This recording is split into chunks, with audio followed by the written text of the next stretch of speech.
આપનું સ્વાગત છે। રાજકોટ જિલ્લાના ઉપલેટા પંથકમાં વરસાદ ખેંચાતા ખેડૂતોમાં ભારે ચિંતાનું મોજું ફેલાયું। અંદાજે 1 મહિના પહેલા સારા વરસાદની આશાએ ખેડૂતો દ્વારા કપાસ, મગફળી, તલ સહિતના ચોમાસુ પાકનું વાવેતર કરવામાં આવ્યું હતું, પરંતુ ત્યારબાદ વરસાદે લાંબો વિરામ લેતા હવે ઊભો પાક સુકાવાની કગાર પર પહોંચી ગયો છે।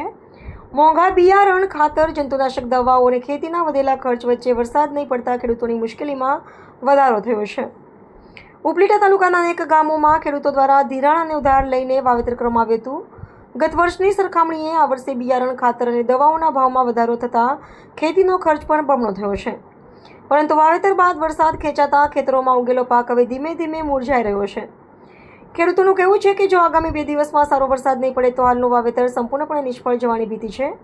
આવી સ્થિતિમાં ફરીથી વાવેતર કરવું પડશે, જેના માટે ફરી લાખો રૂપિયાનો ખર્ચો કરવો પડશે। પહેલેથી જ દેવામાં ડૂબેલા ખેડૂતો માટે આ સ્થિતિ વધુ મુશ્કેલ બની છે। એક તરફ વધતો ખેતી ખર્ચ અને બીજી તરફ વરસાદની અનિશ્ચિતતા વચ્ચે અંદાતાની ચિંતા વધી રહી છે।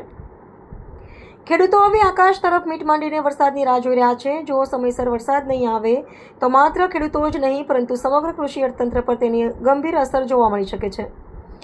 હાલ ઉપલેટા પંથકમાં ખેડૂતોની નજર માત્ર આકાશ તરફ છે। આગામી 2-3 દિવસમાં વરસાદ નહીં પડે તો હજારો એકરમાં કરાયેલું વાવેતર નિષ્ફળ જવાની શક્યતા છે અને ખેડૂતોને ફરી એકવાર માથે આર્થિક નુકસાનનો સામનો કરવો પડી શકે છે। મારું નામ ખીમાભાઈ અબારી, ગામ ઉપલેટા। હું એક ખેડૂત છું।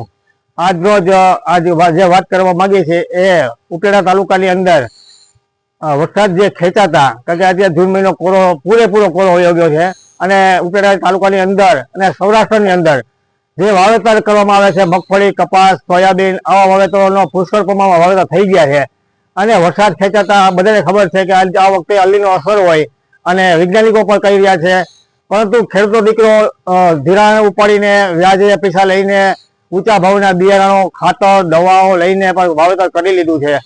હવે વાવેતર કર્યા પછી આજે 1 મહિનો થઈ ગયો, કારણ કે અમારા ઉપલેટા તાલુકાની અંદર 15 મે થી વાવેતર ચાલુ થઈ ગયા હોય છે અને પાક અત્યારે 1 મહિના ને 5 થી 6 દિવસનો થઈ ગયો છે।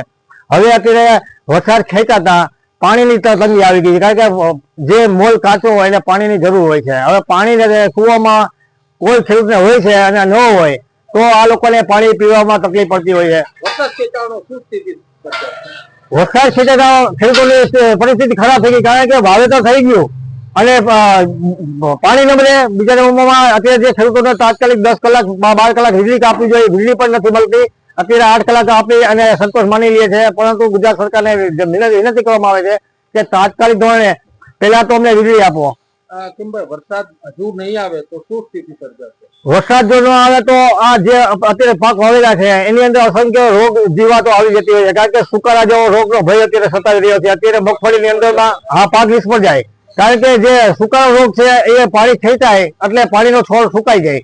હવે સુકાયા પછી આ છોડ પણ લીલો થતો નથી, એટલે જે કપાસ છે કપાસમાં આ જ પરિસ્થિતિ થાય છે, કારણ કે નીચે ભેજ ગરમ, જમીન આખી પૂરી ગરમ હોય છે અને ઉપરથી વાતાવરણ 41-42 ડિગ્રી તાપમાન હોય તો શું થાય? કાચો મોલ છે।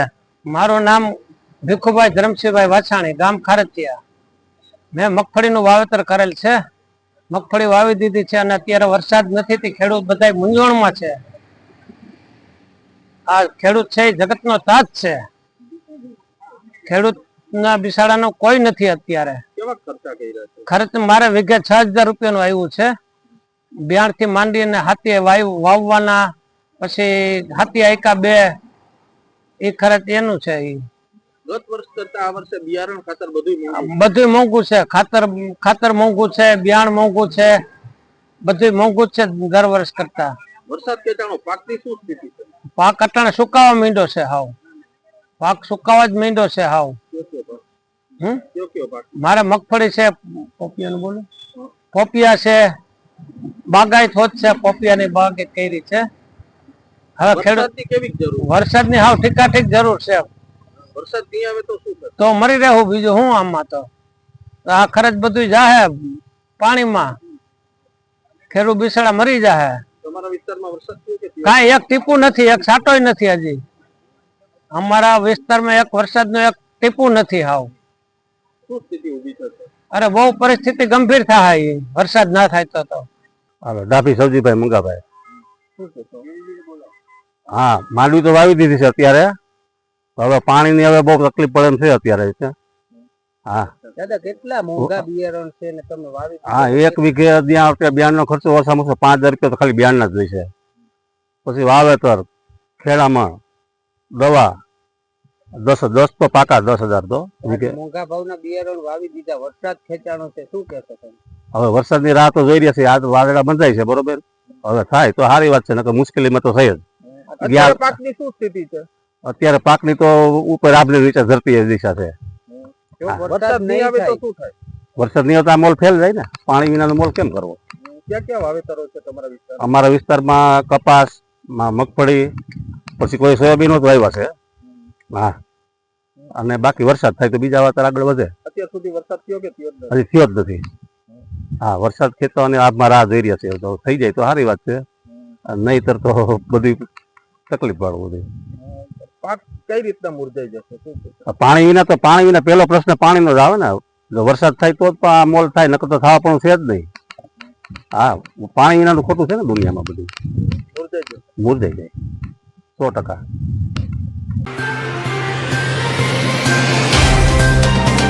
तो व्हाट्सएप, ट्विटर, फेसबुक, इंस्टा जहाँ भी आपका अकाउंट है, इसे शेयर बटन के द्वारा वहाँ पर शेयर करें